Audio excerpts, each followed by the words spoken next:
Mbeti plagosur te atentati në Rinas, si është gjendja e 40 vjeçarit Muçi Shaljani.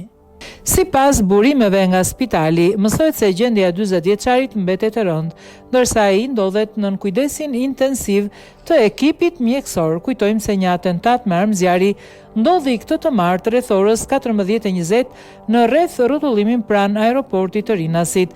Viktime e ngjarjes mbeti Gilmando Dani, 47 vjeç, i njohur për lidhjet me Emiliano Shullazin, ndërsa i plagosurën ka mbetur Muçi Shaljani, sheqeri rreth 40 vjeç. Shaljani dhe Dani po udhëtonin me një automjet tip Mercedes-Benz S, kur ndaj tyre shtapur zjarr nga persona ende të pa identifikuar.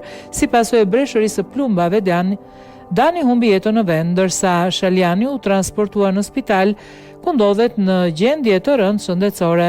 Burimet pranë grupit hetimor bëjnë me dije se Shaljani ka marrë një plumb në kokë dhe ndodhet në kujdesin intensiv të mjekëve, ndërsa dyshohet se është punonjës si Agjencisë Mbikëqyrjes Policore AMP. Menjëherë, pas atentatit, autorët janë larguar me shpejtësi në drejtim të fushkrujës, ndërsa pak më vonë është gjetur një automjet i djegur në fshatin Halil, që dyshohet se është përdorur prej tyre për të shpëtuar nga vendngjarja. Shërbimet e policisë kanë rrethuar zonën dhe kanë ngritur pika kontrolli në akset kryesore që lidhin Tiranën me fushkrujën. Grupi hetimor në drejtimin e prokurorisë po punon për të zbardhur rrethanat e plota të atentatit dhe për të identifikuar autorët.